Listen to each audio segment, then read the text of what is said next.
Hola, soy Michael. Hola, yo soy Rudolf. Bienvenidos a un episodio más de nuestro podcast. Michael y Rudolf en Nueva York. Comenzamos.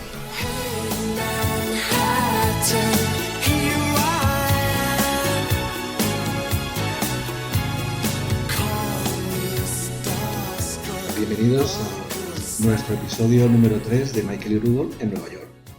Muy buenas, teníamos ya muchas ganas de abordar esta tercera entrega y bueno, esperemos que os hayan gustado las anteriores y estéis aquí con ganas de seguir tomando apuntes.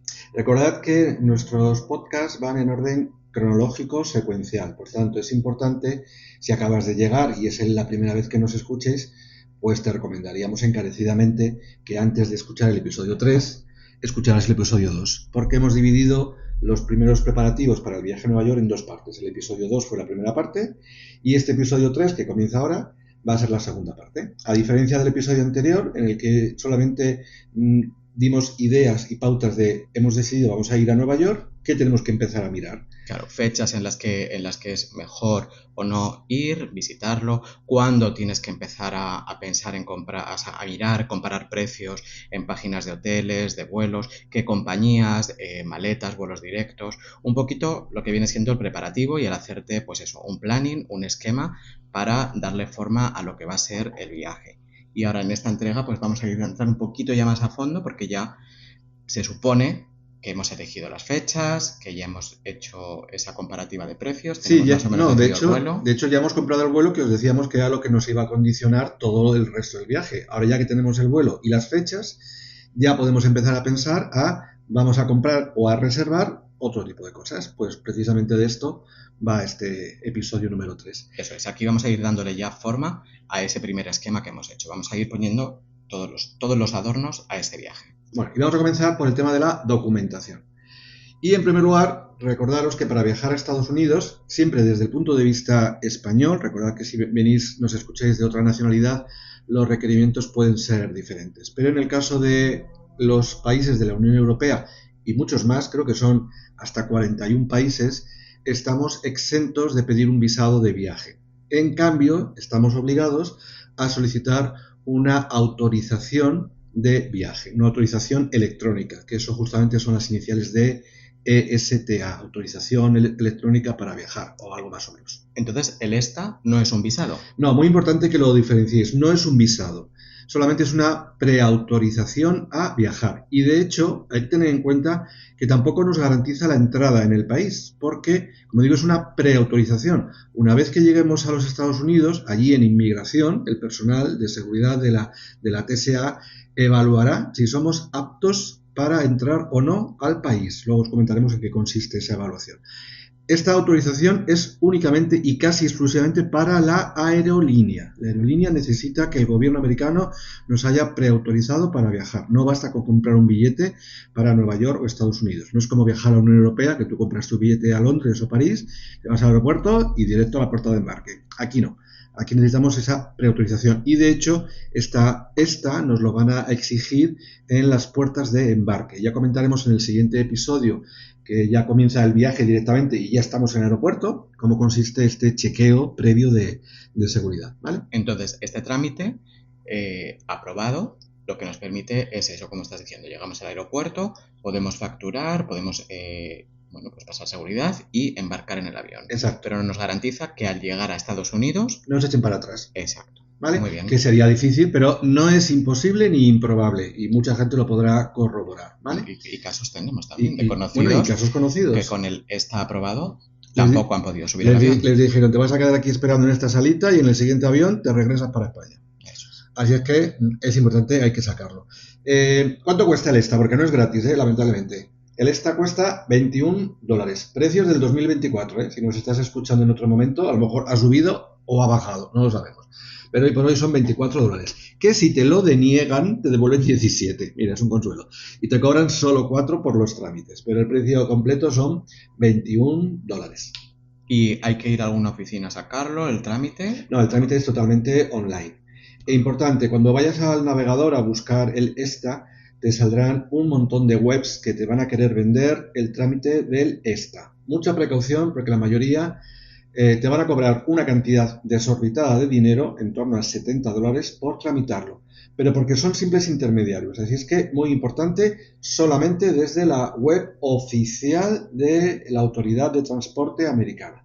¿Vale? Bueno, y entonces, ¿cómo podemos saber si es la oficial? Si tenemos alguna duda, a lo mejor podéis usar como referencia el importe. El importe, para empezar, si te Si piden es por más, encima de $21, algo no va bien. eso es. Y aparte ya no es solo por el dinero extra que te estén cobrando, es que tampoco te garantizan, porque ellos no son los que emiten el extra, son Claro. unos meros intermediarios que averiguan si te han cobrado $70, te los han guardado y luego no lo han tramitado. Entonces, mucha precaución. La manera de saber si la web es la oficial es muy sencilla. La web del ESTA, que la podéis buscar en Google, acaba, como en cualquier página gubernamental del gobierno americano, en .gov, G-O-V.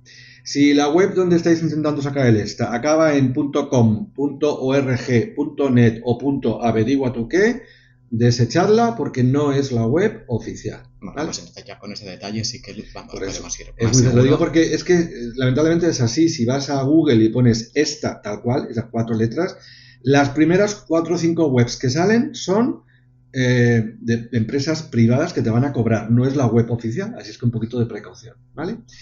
Cuéntanos más cosas de la ESTA, Rudolf.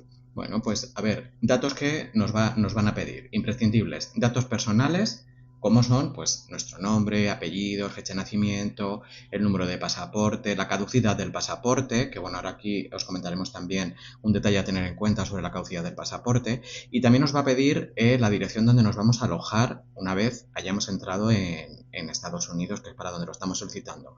Este dato no os preocupéis, así pues, si no lo tenéis cuando estáis solicitándolo, porque lo podéis rellenar, lo podéis dejar y rellenar pues unos días antes, más adelante, unos días antes del vuelo. Sí, porque podéis recuperar vuestra solicitud de ESTA una vez que recibáis la aprobación, tenéis un código y en cualquier momento podéis entrar a modificar algún dato. No los datos personales, no has cambiado de apellido, no has cambiado de pasaporte, pero a lo mejor sí has cambiado de hotel, entonces no hay ningún problema. Esos datos son modificables en cualquier momento. Y luego os hará también unas preguntas, o sea, ya hemos hecho las preguntas de datos personales, dirección donde te vas a alojar, pues fecha de cuándo vas a ir, cuándo el vuelo y demás. Y luego son una serie de preguntas, las típicas que, pues eso, si vas a atentar, si llevas explosivos, y esa, lo más recomendable es, bueno, a no ser que seáis un delincuente, es que pongáis no. Hay que contestar a todo que no tienes intención de matar al presidente americano, no tienes intención de poner una bomba, no has sido procesado por terrorismo, no tienes antecedentes por delincuencia, no sé qué, no sé cuánto. Entonces, bueno, son preguntas como muy obvias que se contestan a todas que no. ¿Vale? A no ser que sea que sí, porque os van a pillar, ¿eh? O sea, no intentéis mentir. Si tenéis antecedentes penales, ponedlo. Vale. Bueno, el detalle que nos hemos dejado en cuanto al pasaporte. Pasaporte, importante. El pasaporte sí tenéis que tenerlo en el momento de solicitar el ESTA porque es impepinable y obligatorio poner el número del pasaporte. Y además este pasaporte debe tener una vigencia mínima de 6 meses a partir de la entrada en el país. Es decir, porque podéis estar solicitando el ESTA ahora en enero, por ejemplo, para viajar en agosto. Y ahora en enero tenéis el pasaporte en vigor. Pero para agosto a lo mejor os ha caducado. Entonces tenéis que tener presente que el pasaporte no puede caducar antes de los 6 meses de vuestra llegada, de los 6 meses posteriores a vuestra llegada. Es decir, entonces, si solicitamos el ESTA en enero y viajamos en agosto, la fecha de caducidad del pasaporte tiene que ser como mínimo en febrero del año siguiente. Exacto. 6 meses después de agosto, que es cuando vais a entrar. Exacto. ¿Vale? El ESTA tiene una vigencia de 2 años. Una vez concedido, durante los próximos 2 años podéis acceder al país, es decir, no haría falta repetirlo. Si este verano viajáis a Nueva York o a Estados Unidos y al verano siguiente volvéis a viajar a Estados Unidos, no haría falta solicitar uno nuevo porque tiene un periodo de 2 años que podéis utilizar tantas veces como vayáis a entrar. ¿Vale? Pero esto no quiere decir que podáis estar 2 años en el país. No, es una autorización para viajar como turista. Recordad que no es un visado, es decir, no os autoriza para trabajar ni para hacer cualquier otro tipo de actividad, exclusivamente para turistear. Y siempre y cuando estéis un máximo de 90 días en el país. Antes de los 90 días debéis abandonar el país. Que podéis salir del país y entrar a la semana siguiente, pues perfecto. Y 90 días más, pero por cada entrada tenéis un máximo de estancia de 90 días. ¿De acuerdo? ¿Y cuándo sacarlo? Aquí sí que os vamos a recomendar porque nosotros esto que no sé tampoco por qué, pero de todas las veces como que lo hemos aprendido y vamos que tampoco no hemos descubierto nada, pero lo que os digo, no sé por qué no hemos caído antes en este detalle. Como hemos dicho también en el episodio anterior, y en este somos como muy previsores a la hora de hacer el planning, de ponernos a mirar comparativas, precios, pues en ese momento ya, o sea, en el momento que teníamos vuelo y hotel, pues venga, ahí vamos a por el ESTA. ¿Qué pasa? Que si nosotros somos previsores y estamos haciendo todo, como por ejemplo ahora este año, que ya tenemos los vuelos para agosto, si sacamos el ESTA ahora en este mes de enero, pues estamos tirando, por así decirlo, por la borda 7 meses de este permiso, porque de enero a agosto vamos a estar aquí en España. Entonces, lo ideal no es que lo dejéis para el último día, pero sí que apuréis y, yo qué sé, pues si hubiera algún problema que tengáis también margen de solucionarlo, pues a lo mejor, ¿qué opinas? ¿Un mes antes del viaje? Yo creo que 1 mes o 2 meses puede ser suficiente, porque en caso de que os lo denieguen por cualquier tema técnico, que a veces es, bueno, pero si yo no he hecho nada, no soy ningún terrorista, ni tengo ningún problema, pero a veces esto está automatizado y es ley de Murphy. Entonces, si te lo deniegan, que tengas tiempo de reacción para solicitar otro o ir a la embajada a pedir un visado ya completo, tener un poquito de margen de maniobra. Pero tampoco, como decía Rudolf, no gastar demasiado tiempo, porque si tienes pensado volver a lo mejor a un año siguiente o dentro de 2 años, pues te has comido ya 6 meses de vigencia. En lugar de los 2 años, te va a durar 1 año y medio nada más, porque te has comido 6 meses innecesariamente. Sin usarlo. Entonces, nosotros como siempre, por ejemplo, si lo sacáis, yo voy a viajar en agosto, si lo saco en julio, me caducaría en julio de 2 años después. Si casualmente en el mes de marzo me surge un viaje, ese extra también me sigue funcionando. Si lo hubiera comprado en enero, pues para mi viaje de marzo de 2 años después ya me ha caducado y tengo que comprar uno nuevo. Así es que hay que hacer un poquito mitad y mitad. ¿De acuerdo? Pues eso en cuanto a la documentación, tampoco mucho más. Repetimos, esto es para ciudadanos de la Unión Europea y otros países más. Creo que en total son 41 países que están exentos del visado y con la autorización electrónica tienen suficiente. Pero si tú eres de un país y no sabes muy bien cuáles son los requerimientos, pues investiga en la embajada de tu país o si no en las webs gubernamentales, que están en español casi todas, podéis chequearlas, las webs de turismo o de inmigración de Estados Unidos, y ellos dirán si vuestro país requiere o no el ESTA u otro tipo de autorización. ¿Vale? Pues continuamos. Vamos a hablar ahora del alojamiento. Eso. Alojamientos y tipos de alojamientos también y dónde ubicar esos alojamientos. A ver, nosotros, como por experiencia, que es la experiencia personal es nuestra, que es lo que está basado esto que estamos haciendo, hemos estado en hoteles, hemos estado en apartamentos, hemos estado también en residencias, ¿no? O sea que yo creo que os podemos hablar... Menos debajo de un puente hemos estado en casi todos los sitios habidos y por haber. Eso es. Y bueno, tampoco se descarta que, que en un futuro nos toque alguna de esas. A ver, dentro de todo esto, que como os decimos, os podemos hablar de todas estas opciones, también hemos probado en distintos barrios de Nueva York, siempre como os decíamos en el anterior, pues a la hora de ir comparando precios, de lo que nos podemos ahorrar por salir a lo mejor de Manhattan e irte a uno de los barrios que están cerca. Sí, por ejemplo, en cuanto a hoteles hay una variedad enorme. Hay que decir que los precios de los hoteles son relativamente caros, también depende mucho de la temporada. No es igual ir en febrero que ir en agosto. Y eso se nota no solo en el vuelo, también en los hoteles.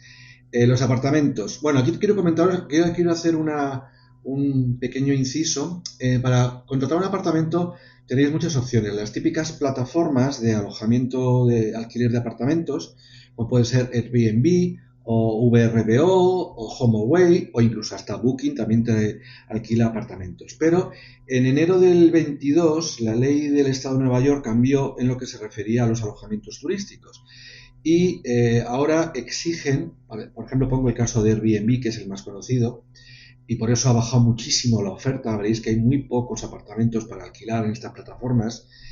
Ojo que algunos se siguen saltando la ley y es un riesgo, pero el Estado de Nueva York impidió, pues igual que en muchos países está pasando, igual que incluso que pasa en Madrid, para, digamos, disuadir a los propietarios del alquiler turístico y poner esas viviendas en el mercado del alquiler tradicional, pues el Estado prohibió de alguna manera los Airbnb o pues unas reglas muy restrictivas. Una de ellas es que solo permite alquilar habitaciones siempre y cuando el propietario esté presente, es decir, si el propietario vive allí te puede alquilar una habitación, eso sí es legal, pero si te va a alquilar el apartamento entero, la casa entera, el mínimo periodo son 30 días y tú vas solo una semana. Entonces, ojo que en teoría es ilegal alquilar un Airbnb 7 días porque lo prohíbe la ley.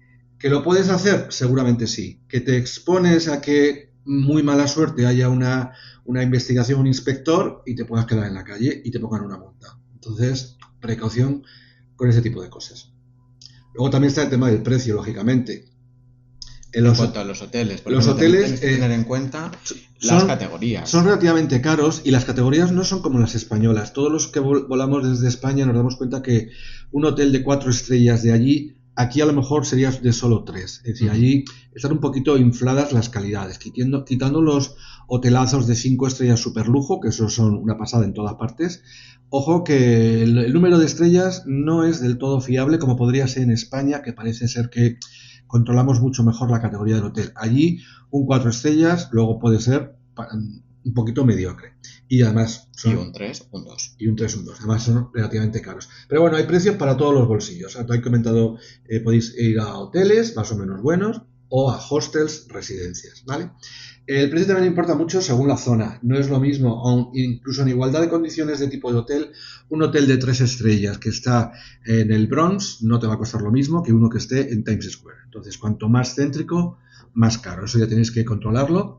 La ventaja de los hoteles céntricos, pues está muy, muy fácil el transporte, muy accesibles a todas partes, economizas en tiempo, pero lo que te ahorras en tiempo te lo gastas en dinero. Claro, aquí entraría también un poco lo de siempre, cuánto nos vamos a ahorrar y qué implica ese ahorro, porque si al final hemos decidido por un viaje, es nuestra primera vez o nuestra segunda y tenemos entre 4 o 7 días, pues ojo que aquí es muy importante, a lo mejor no estar en un hotel en Times Square, pero sí como mínimo en Manhattan, porque nosotros hemos tenido esa experiencia también, nos hemos alojado en Queens, ¿no? En Brooklyn. En Brooklyn. Entonces, en Brooklyn nos hemos... Bueno, tú sí has estado en... Sí, en Queens, sí. Vale. En Brooklyn y por ahorrar y al final pierdes mucho tiempo, pues porque el transporte, pues la frecuencia no es la misma. Cuando tú ya has terminado tu día de patear, de visitar y estás cansado, pues a lo mejor le tienes que dedicar 45 minutos o una hora como mínimo para llegar al alojamiento y por la mañana para empezar tu día igual. Entonces, ojo con esos detalles también a la hora de elegir nuestro alojamiento y qué es lo que nos estamos ahorrando. Pero yo creo que en Manhattan, mirando muy bien y comparando, se pueden encontrar precios bastante razonables y no hace falta irse muy lejos. Nosotros, como decía Rudolf, casi todas las veces hemos estado en Manhattan, pero hemos estado en todas las partes de Manhattan. Hemos estado en Harlem, en un apartamento estupendísimo, y despreocuparos de los prejuicios de no, es que Harlem es un barrio peligroso, igual que el Bronx. Ya no hay barrios peligrosos, ya el peligro puede estar en cualquier esquina. Entonces ya no hay mucha leyenda urbana con esos barrios, ahora son barrios como muy normalitos, y nosotros estuvimos en Harlem y hoy divinamente. La mayoría de las veces nos hemos alojado en la zona del Midtown, más o menos cerca de Times Square. Hemos estado en la 35, nos fuimos una vez. Hemos estado en la Sexta, en la calle 35, en el Comfort Inn. Yo, además, tú no, pero yo sí he estado también muy cerquita de ahí, en el Stay, que también está por la 30 y tantos. Hemos estado en pleno Times Square, pero... Sí, en pleno.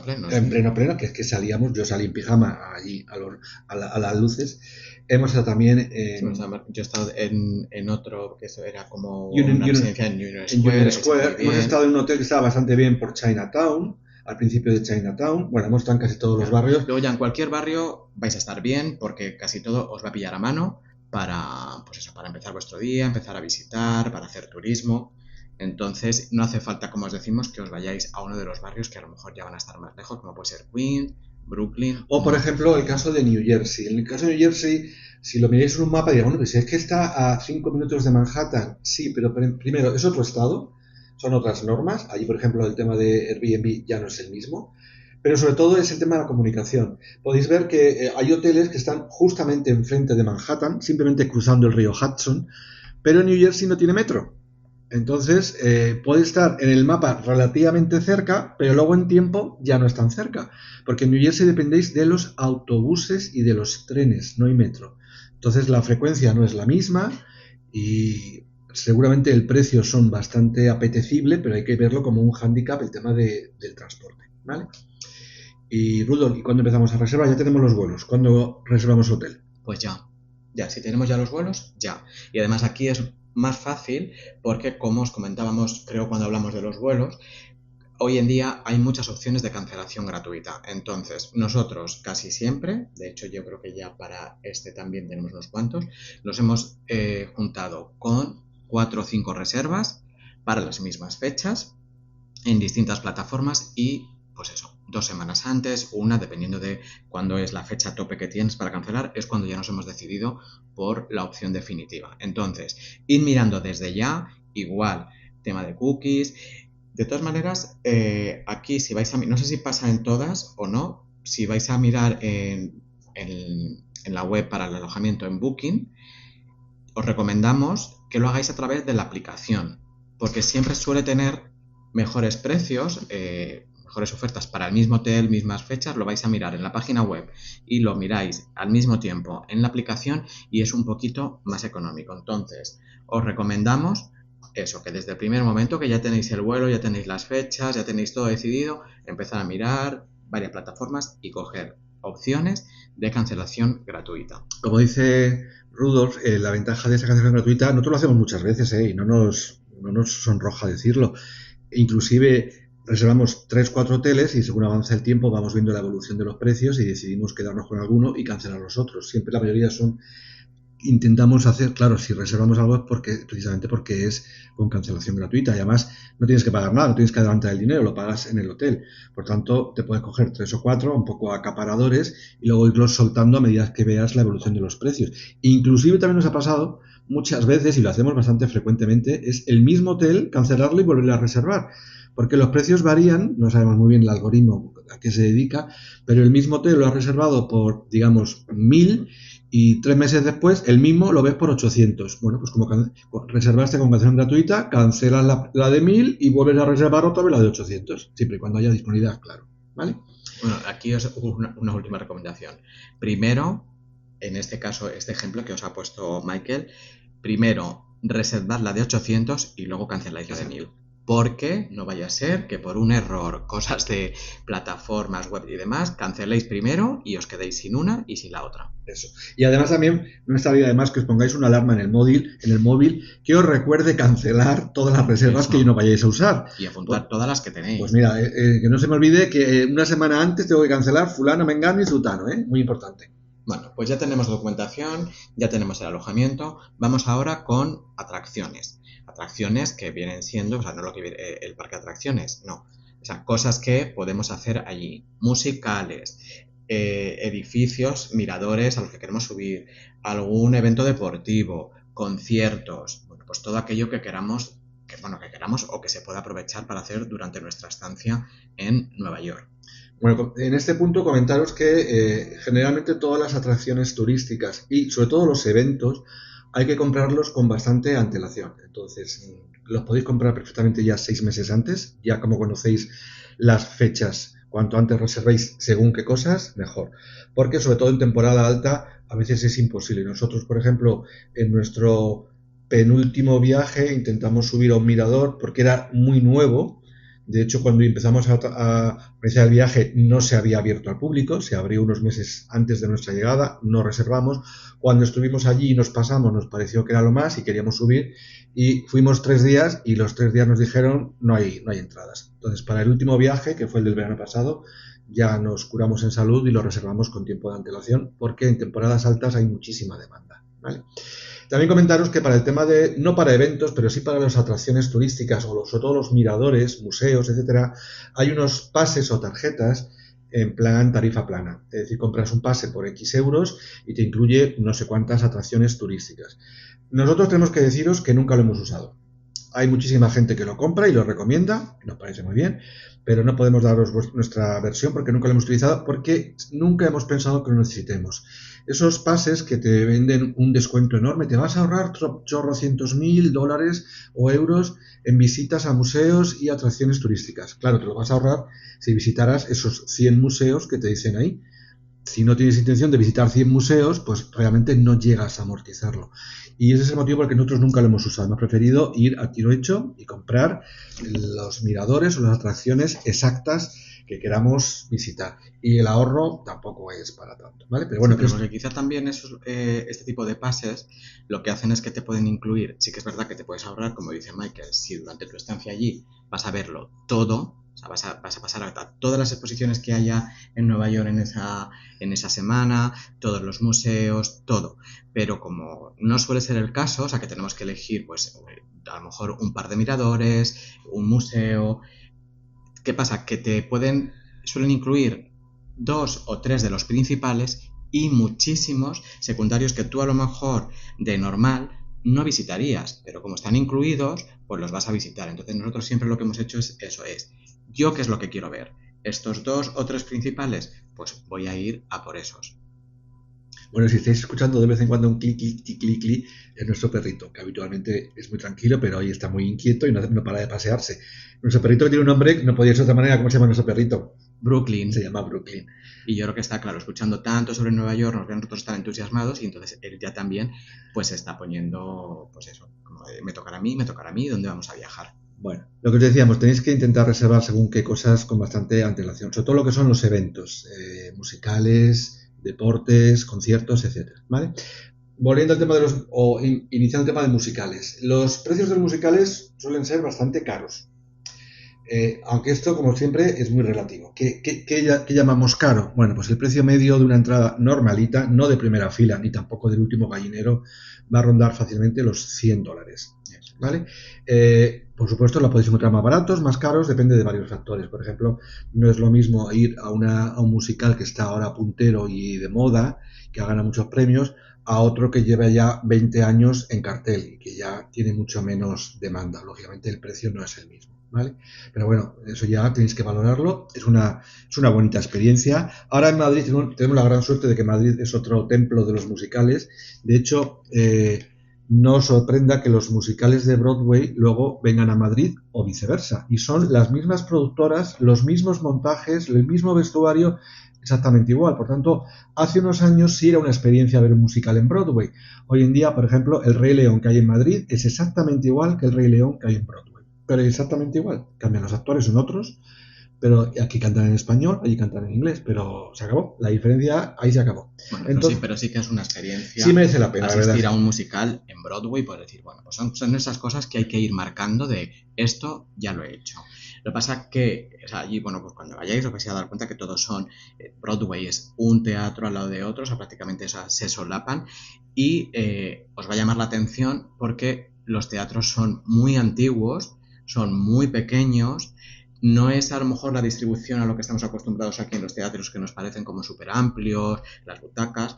Nosotros cuando fuimos a ver Mary Poppins, pues a Mary Poppins tuvieron que subirla cuando acabó con un cable de estos, con una polea con grúa para que saludase a la gente que estaba en las zonas altas, porque sí que es verdad que es como muy inclinado. O sea, en poco espacio meten a muchas butacas, entonces eso también, pero forma parte también de la experiencia de asistir a un musical allí. Lo que sí que os recomendamos, o bueno, esto yo, Rudolf, os recomiendo, si vais a coger la opción de, bueno, queréis asistir a un musical durante vuestra estancia en Nueva York, que sea un musical en Broadway, porque también tenemos experiencia. Yo la primera vez que fui, pues por aquello era un viaje muy relámpago y era fin de año, como os dijimos en el anterior, pues todo es más caro y demás, entonces por aquello de abaratar fuimos a un musical no era musical, no sé lo que era tampoco. Era una especie de circo moderno, sí, muy moderno, que tenía unas críticas excepcionales. Nosotros dijimos, pero ¿de verdad? ¿En serio? A nosotros no nos gustó demasiado. Y era como, pues era esa Union Square, era un evento, bueno, pues sí, algo sí, que estuvo bien, pero no puede compararse con lo que es la experiencia de asistir a un musical dentro de los teatros que hay en Broadway. Eso sí que, si queréis, tiene que ser en esa zona. Recordad que en Nueva York hay varios Broadway. Está el Broadway original, con las obras punteras y famosas, y luego está lo que se llama el Off-Broadway, que son obras como más secundarias, obras de teatro, monólogos, musicales, mucho más económicos, pero un poquito más sorpresa. Nosotros os recomendaríamos que si vais a ir poquito tiempo a Nueva York, si vais a estar un mes, pues estupendo, podéis probar ir a una de estas obras un poco más alternativas, pero si vais a estar una semana, que vayáis a lo seguro, musicales muy reconocibles y reconocidos, con mucha fama, con un montaje espectacular y que quizás sean un poquito más caros. Pero bueno, ¿dónde compramos estas entradas? Pues las compramos, hay muchas webs. Hay webs de Nueva York, de Turismo de Nueva York, webs del Consorcio de Teatros de Nueva York, también las vende, y por supuesto los típicos portales de venta de entradas, Ticketmaster, fulanito y menganito. Pero si nos va un poquito de precio, hay una opción económica, que es una empresa que se llama Tickets, que tiene varias sedes, pero la más famosa y la principal está en pleno Times Square, que venden entradas de última hora, ¿vale?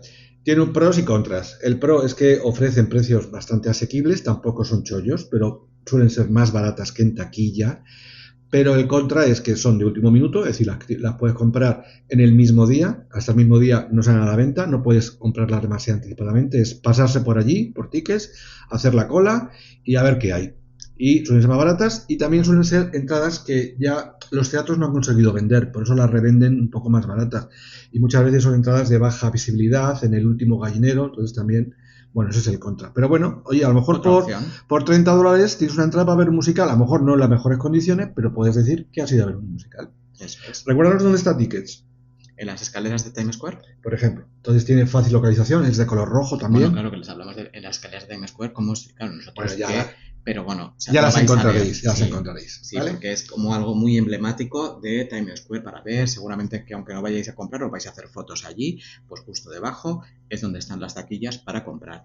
Y antes de pasar a lo siguiente que consideramos como atracción, sí que me gustaría deciros que si vais en época de Acción de Gracias o Navidades, otra opción como musical puede ser el espectáculo de Las Roquetes en el Radio City Music Hall. Eso ya sí que es un teatro, o sea, ahí es un auditorio de verdad. Y ahí yo os diría que sí o sí, si vais en esas fechas tenéis que ir, porque es una experiencia que se os va a quedar grabada porque es muy, muy, muy bonita. No les cuentes nada más para darles un poco claro, es que estaba hay que pensar, bueno, no os digo, pero tanto lo que es el auditorio, que es espectacular, el espectáculo, todo, la puesta en escena, la entrada. Y sobre todo que es un clásico, llevan haciéndolo casi el mismo espectáculo los últimos 50 años. Entonces, de hecho, va muchísima gente norteamericana, es decir, no solo neoyorquina, es decir, gente que va exclusivamente a Nueva York a pasar un fin de semana, pues para ver las luces navideñas y el ambiente navideño, y digamos que es una visita obligada ver el musical de las Rockets en el Rockefeller. Así que eso, si vais en esas fechas, eso sí que os recomendamos que lo saquéis también con muchísima antelación. No es especialmente barato, pero tampoco es especialmente caro. No, y lo bueno que tiene, o sea, hay muchos pases al día. Hay varias funciones al día, dos o tres podéis funciones. Ir las de la mañana, por ejemplo, son un poquito más económicas. Yo he estado 2 veces. Tú una, lo hemos visto creo que a las 2 de la tarde y a las 4 o las 5. Perfecto. Te ahorras un poquito, son un poquito más económicas y no es mala hora porque puedes comer antes o comer a la salida porque, como decimos, está también muy céntrico, o sea que no os va a quitar mucho tiempo el desplazamiento. Y recordad que hay muchísima demanda por los ciudadanos norteamericanos que van a visitar Nueva York y se agotan muy pronto las entradas. De hecho, solo están casi un mes o mes y medio. Es decir, solamente justo cuando es la temporada. Cuando acaba Acción de Gracias comienza el periodo navideño y hasta principios de enero, pero poco más. Es decir, a lo mejor hacen en esos 30 40 días hacen 80 funciones, pero para de contar. Entonces, dada la altísima demanda, hay que comprarlo cuanto antes, ¿vale? Eso es. Bueno, pues ahora sí pasamos al siguiente punto, que son otra cosa que hay que comprar, son los miradores. Eso es. Si algo es reconocible en Nueva York son los rascacielos inmensos. Que cada vez hay más. Cada vez hay más, es decir, todos los años abren uno nuevo, casi. Y son miradores que están a una altura muy elevada, que tienen unas vistas impresionantes de Manhattan. Entonces hay un montón de edificios que tienen miradores. Nosotros vamos a enumerar un poco los principales. Hay muchos más, no vamos a entrar ahora en detalle. Seguramente hagamos un episodio solo dedicado a los miradores, pero de momento vamos a dar una pasadita por los que nosotros consideramos los imprescindibles. Antes de decir cuáles son los imprescindibles, deciros el tema de las entradas. También conviene sacarlas con antelación, algunos más que otros, es decir, los más clásicos tienen menos demanda y es más fácil acceder a las entradas, y los más modernos tienen más demanda y hay que reservar con más antelación. El tema de los precios, pues pasa un poco lo mismo. Sí, claro, los más modernos suelen ser un poquito más caros porque te van incluyendo más experiencia. Ya no es solamente el subir al mirador, las vistas, que era lo que englobaban antes, el subir a los antiguos. Tú subías las fotos, las vistas, pero ahora van incluyendo otras experiencias y siempre pues subes hasta una cierta planta, luego te puedes, pagando un poquito más, subes otro tramo y así. Entonces son más caros los edificios nuevos que los emblemáticos o los más clásicos. Entonces, cuanto antes lo saquéis también por el tema de lo que os ha dicho Michael, que no os quedéis sin entrada, ahí os puede entrar en juego que, claro, si lo vais a sacar con 6 meses, pues os gustaría pero es que no sabemos el tiempo que va a hacer, si lo cojo y luego no puedo subir por las vistas, pues bueno, pues es a lo que hay que arriesgarse, pero es mejor eso que lleguéis allí y, como nos pasó a nosotros, queráis subir y no haya entradas durante vuestra estancia en Nueva York. Los precios suelen rondar los más económicos, los más clásicos, en torno a los $30 por persona, mientras que los más recientes fácilmente se van entre 60, 70 e incluso de ahí para arriba. De ahí para arriba. Entonces, bueno, tenéis que valorarlo para vuestro presupuesto. Y ahora sí, vamos a decir cuáles son nuestros favoritos, ¿vale? Yo recomendaría dos. Vamos a recomendaros dos, ¿vale? A lo mejor coincidimos, pero no vamos a decir todos los que hay y no, luego bueno, vamos a enumerarlos. Por ejemplo, están los dos clásicos. ¿Cuáles son los dos más clásicos? Está el Empire State y el Top of the Rock. El Top of the Rock en Rockefeller. Esos son los dos clásicos. Nosotros empezamos, yo empecé con esos dos. Claro, porque son los más antiguos, los más clásicos. Luego, en el ranking intermedio de antigüedad, pues está el One World, donde el que sustituye a las Torres Gemelas en la zona cero. Creo que es el más alto todavía de Nueva York, ¿vale? Tiene unas vistas impresionantes de 360 grados. Está bastante bien, ¿vale? Y luego está la patulea de los nuevos, porque aquí cada vez que hacen un rascacielos aprovechan para hacer un mirador. Dinos algunos de los más recientes. Bueno, pues no sé si es en orden de apertura, pero luego tenemos también el The Edge, ¿no? Que ahí tenéis una plataforma. Dentro de lo que es el mirador hay una plataforma de cristal en la que, bueno, pues ves todo transparente, ves el suelo y el último, que ese sí creo que es en orden cronológico, el último que se ha abierto, que es el que nosotros os hemos dicho ya como un par de veces que nos quedamos sin ver, pero bueno, ya lo hemos visto, que es el Vanderbilt. Y ese es todo cristales, espejos. En cuanto a vistas, es que todos tienen muy buenas vistas, porque, bueno, pues Nueva York lo que tiene es eso, es que es una ciudad muy fotogénica y la veas desde donde la veas, pues es espectacular. Entonces, lo que tenéis que tener en cuenta es cuáles son las vistas, hacia dónde queréis ver, si vais a subir de noche, si vais a subir de día. Entonces, nosotros os recomendamos, como has dicho, ibas a decir 2, ¿no? O sea, si el viaje es así, pues vais a estar entre 4 o 7 días, que elijáis 2 y que subáis a uno de día y a otro de noche. O si podéis subir a uno de ellos, que subáis de día y podáis ver el anochecer, pues perfecto. Pero si no, uno de día y otro de noche. ¿Tu preferido cuál es? Mi preferido yo creo que es, aunque yo tengo dos preferidos. Por clasicismo, por mitología, porque es icónico, sería el Empire State. Yo reconozco que no es el mejor mirador, ni por altura ni por condiciones, pero bueno, es que hay que subirse como hizo King Kong, hay que subir al Empire sí o sí. Entonces yo creo que por icono el Empire, y por vistas y por novedad, pues yo estaría mitad y mitad entre el One World, que me sorprendió la subida mucho, y luego las vistas, que son increíbles, es el más alto de la ciudad. Y tú creo que vas a poner el último, el Summit, porque el Summit es quizás el más moderno, es el más impactante de lo que te encuentras dentro. Ya no ¿Pero solo crees que le voy a poner como el que más o como el que menos? Yo creo que el que más. No, yo el que más también es el Empire State porque es icono de Nueva York. Y que decías antes, a lo mejor las vistas no son las mejores. Bueno, no sé, eso sería para todas son buenas, para otro. Todas son buenas. Pero Cuando vayáis a subir a un edificio, o sea, cuando hagáis la experiencia de subir a un mirador, tener en cuenta muchas cosas, que no son solo las vistas. Porque, por ejemplo, yo te digo, eso para mí es el Empire State, pero luego sí que es verdad que en cuanto a vistas, yo me quedo con el Vanderbilt, con el sur. Creo que tiene una ubicación muy buena para ver 360 grados de Manhattan y lo ves como muy cerca, como si lo tuvieras en la nariz todo, o sea, es impresionante. Y luego el One World, a mí, como vistas, no es tanto, pero sí que es verdad que de ahí os recomiendo la experiencia de la subida.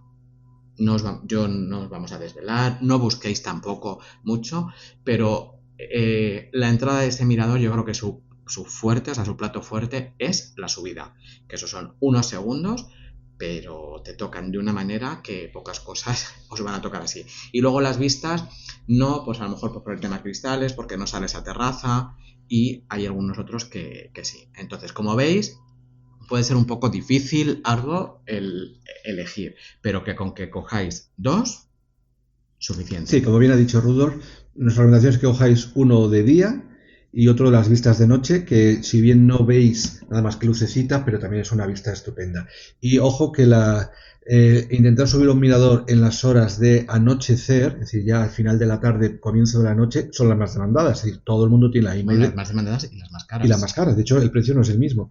Porque ellos ya saben que es las horas que más demanda tiene cuando todo el mundo quiere ver las dos fases. Cómo se pone el sol, ven la ciudad de día, se pone el sol y cómo se encienden las luces. Entonces, ojo, hay que tenerlo en cuenta. ¿Vale? Bueno, más cosas que tenemos que reservar o comprar. Por ejemplo, exhibiciones que podamos visitar. Hay muchas exhibiciones. Esto también es algo temporal. Os hablamos en 2024. A lo mejor dentro de 2 años ninguna de estas dos existe. Pero yo, por ejemplo, podemos hablaros de una que fuimos a hacer relativamente poco. En el último viaje. Y que aunque es una exhibición de algo un poco antiguo, pero ahí sigue vigente y yo creo que va a estar muchos años, que es la Friends Experience. La serie de televisión Friends. Si sois fans de Friends, también tenéis que visitarla. Es para, bueno, pues más que nada fotos, pero vais a ver muchas cosas emblemáticas de la serie, como pues los decorados, vestuario. Recomendable. Otra también, nosotros no hemos visitado, pero nuestra amiga Patricia fue, porque es muy, muy friki fan, que es también la Harry Potter Experience. Eso es. Entonces, no la conocemos, nosotros no somos fans de Harry Potter, pero seguidores de los libros o películas de Harry Potter, pues entendemos que también os puede llamar la atención. Y si os parece muy cara, tenéis la tienda de Harry Potter, que oye, es la entrada gratuita y también es una exhibición. Eso es. Bueno, más cosas, conciertos. Pues cuando vayáis, nosotros lo que hacemos siempre es mirar fechas y buscad si vuestros artistas favoritos pues están de concierto, de gira y van a pasar por allí. A nosotros nos ha coincidido en un par de ocasiones. Una fue Interpol, tuvimos la suerte de verlos actuar allí en Nueva York. ¿Pero dónde los vimos actuar? Que es que eso fue la gran suerte del mundo mundial. ¿En el Met? En el Met, es decir, el Met, el Museo Metropolitano, inauguraba el lanzamiento de una aplicación para móviles y como artista hacían un concierto íntimo invitando a Interpol, que a lo mejor no os conocéis, pero Interpol es mi grupo preferido de música, que son neoyorquinos. Y los vimos dentro de un templo egipcio, el templo egipcio de Endur, que se encuentra dentro del museo, que es grande. Allí hicieron el concierto y estábamos a 5 metros escaso de los cantantes, o sea, una pasada. Entradas que nos costaron baratísimas, que tuvimos la tentación de revenderlas porque luego en la reventa estaban carísimas. Claro, es que era un sitio relativamente pequeño, un concierto íntimo, hay una demanda enorme. Conseguimos las entradas allá que fuimos. Y también nos pasó algo parecido, pero en este caso la suerte no nos sonrió. Bueno, sí, nos sonrió en parte. En parte, bueno, de hecho, organizamos el viaje por ella. Es decir, no es que ya que estamos en Nueva York, mira qué casualidad que toca Madonna en el Madison Square Garden. No, fue al revés. Dado que Madonna toca el concierto Celebration Tour en el Madison Square Garden en Nueva York, su ciudad, oye, vamos a irnos a Nueva York a verla. Y montamos todo el viaje alrededor del concierto. Que no importa, ¿eh? Que no importa, oye. Que no importa. Que luego cualquier excusa es buena luego, para volver. Por temas de enfermedad tuvo que cancelar toda su gira americana y nos quedamos sin verla, pero bueno. Bueno, nos devolvieron el dinero de las entradas. Exacto. Y luego fuimos a verla a Portugal. O sea que la vimos y nos dio la oportunidad de volver este verano pasado a Nueva York y estar allí otra semanita. Vale, más cosas que podemos reservar, comprar. ¿Eventos deportivos? Eventos deportivos. También, sí. hay Si, que si ver. os gusta el deporte, a nosotros, aunque no somos muy deportivos, os comentamos que hemos ido a un partido de béisbol Ujú. y yo especialmente me lo pasé teta. Es un espectáculo. No entendíamos de qué iba el béisbol, no nos gusta el béisbol, nunca habíamos visto un partido de béisbol, es que ni en la tele, pero no daba igual, el ambientazo era increíble.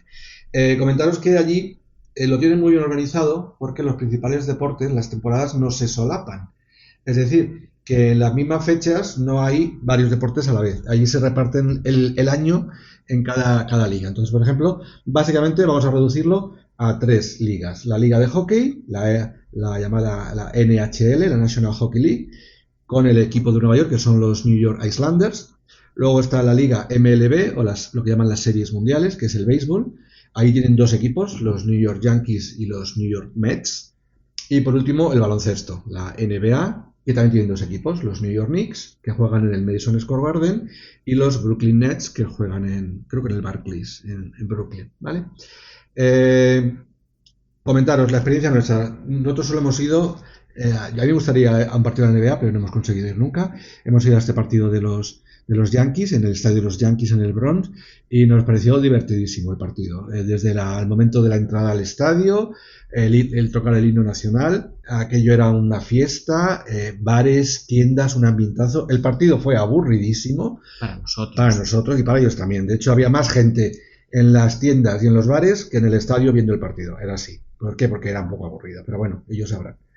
¿Y dónde comprar estas entradas? Pues las podéis comprar en las páginas oficiales de los equipos, de las ligas, o también allí es legal hacerlo en páginas de segunda mano. No es como aquí en España, que la reventa está prohibida. Allí es legal, podéis comprarlas con seguridad y con garantía. Hay un portal, hay varios, pero nosotros lo compramos en un portal que se llama StubHub. ¿Que te acuerdas cuando nos costaron las entradas para el béisbol? Muy baratas. $5. O sea, Muy baratas. y tampoco eran especialmente malas, es decir, no eran las mejores, pero oye, se veía perfectamente. Nos costaron $5, o sea, que estaba tirado.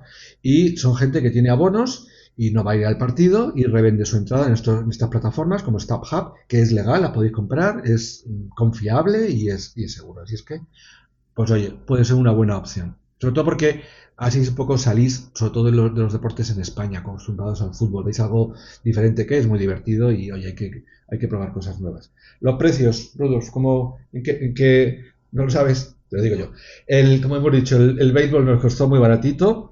El hockey también es bastante barato, es decir, tiene precios muy fácil, muy asumibles. Lo que sí es caro son las entradas de la NBA. Y lo mismo, no es lo mismo comprar una entrada para un partido de los Knicks en el Madison Square Garden que comprar una entrada para un partido de los Brooklyn Nets en Brooklyn. Los precios varían muchísimo. Pero bueno, oye, si os gusta el baloncesto, seguro que rompéis la hucha para comprar. ¿Vale? Bueno, cambiamos de tema. Otra cosa imprescindible que hay que comprar para ir a Nueva York. Seguro médico. No se puede volar y viajar a Estados Unidos en general y Nueva York en particular si no lleváis seguro médico. Aquí, Bueno, a ver, recomendaciones. No es que no se pueda, no se debe. Bueno, puede parecer que es obligatorio, no es obligatorio. No es obligatorio, pero no deberíais sin. Lo que sí recomendamos antes, si alguno de los que nos estáis escuchando y vais a viajar y ya tenéis aquí en España, tenéis seguro médico privado, pues no está de más que preguntéis o que os leáis vuestra póliza por si os incluye, o sea, si tenéis cobertura fuera de España. Y si es así, porque muchas veces diréis, sí, a mí me cubre fuera de España, pero mirad los capitales, porque no tiene nada que ver el hacerse un esguince pues aquí, en Madrid, en España, hacerse en Italia, o en hacérselo en Estados Unidos, porque es muy caro. Entonces, mirad que tengáis un capital bastante grande.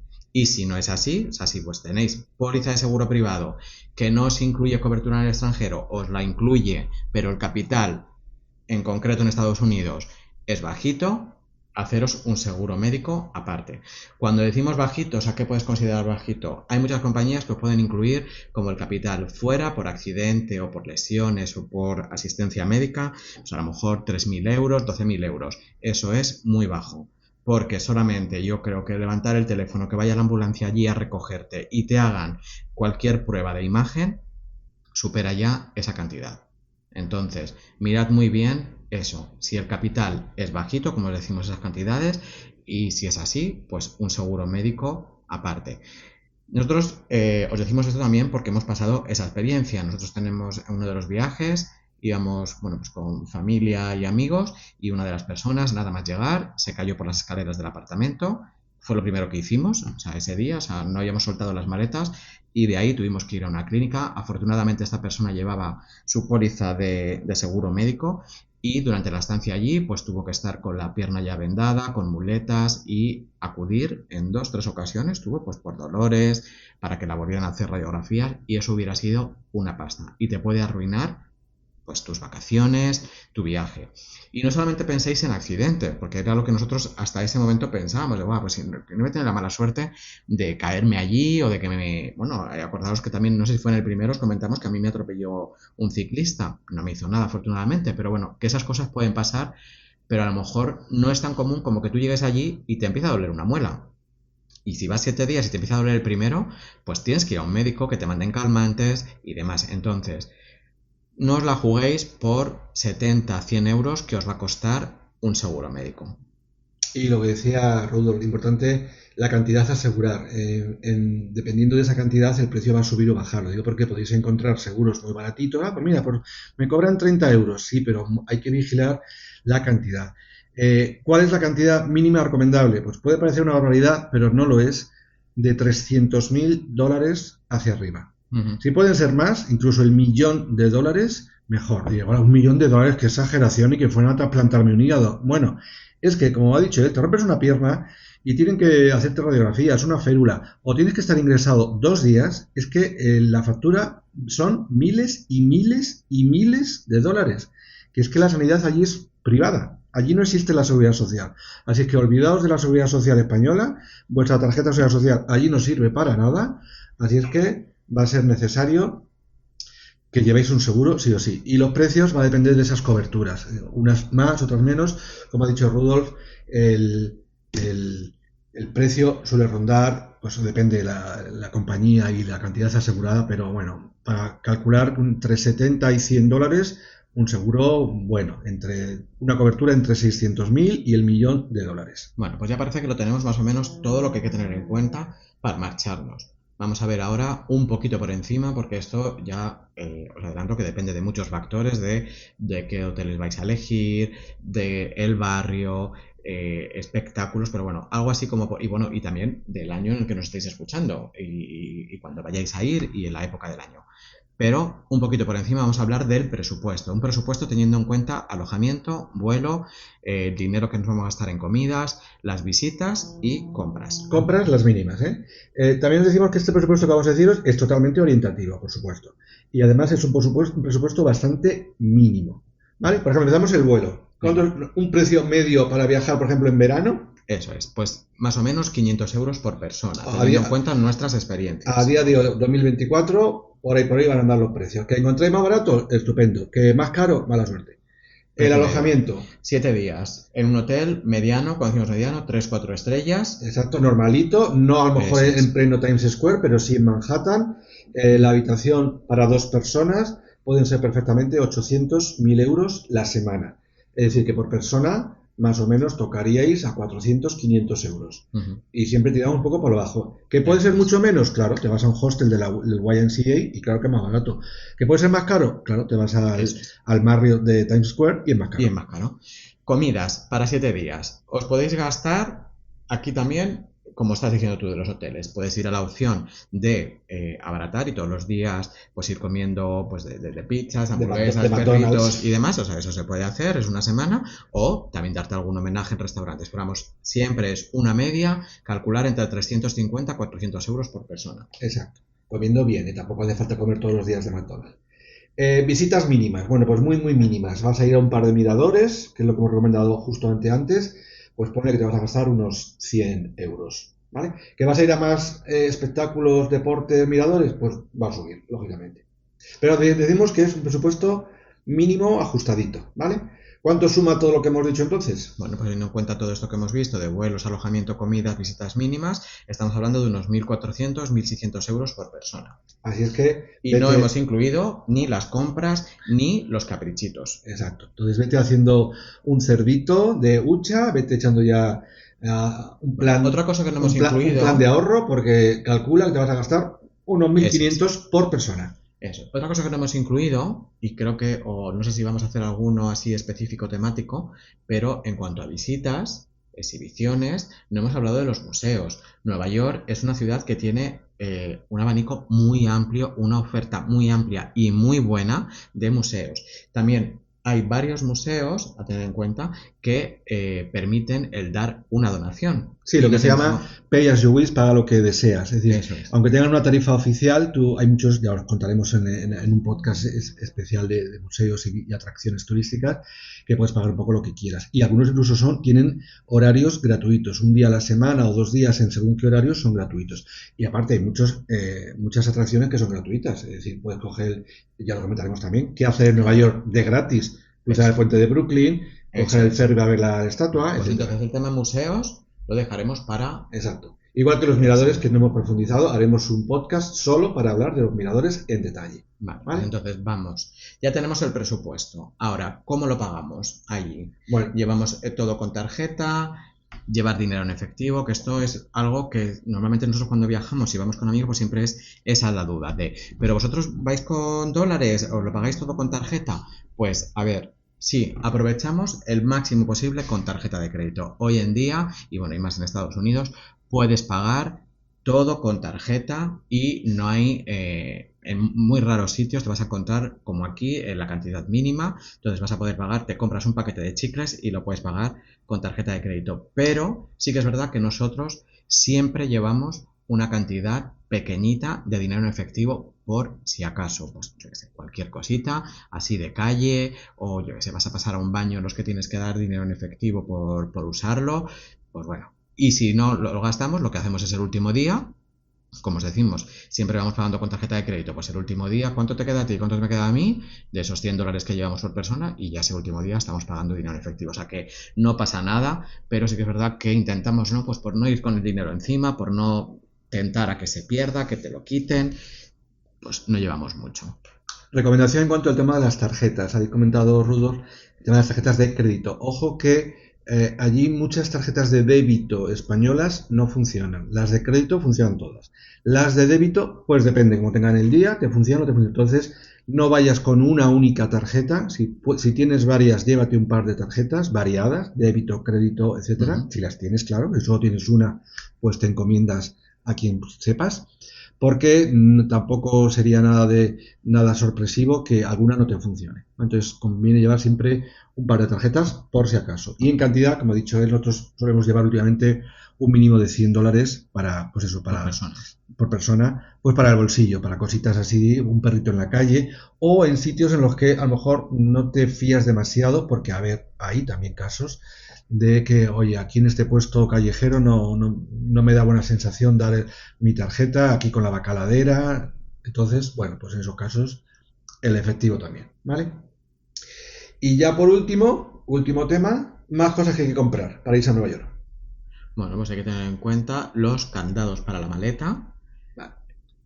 Es un candado, recordad bueno, que... Pero es que, claro, que yo aquí digo, hay que tener en cuenta, pero que si tu maleta ya lleva incorporado la cerradura de la TSA, o sea, el candadito que va implícito ya en la maleta, pues no hace falta. Si no, pues sí que te tienes que comprar un candado que sea de la TSA, o sea, de la seguridad, que lo puedan abrir ellos en el aeropuerto. Sí, porque las maletas allí te las pueden abrir en cualquier momento. De hecho, si no llevas el candado TSA, por algún motivo se te ha olvidado, o una cerradura del tipo TSA, que las puedes identificar porque llevan una especie de diamante rojo, y es fácilmente identificable, es el logotipo, te la pueden abrir para inspeccionar en cualquier momento en los viajes de entrada o de salida.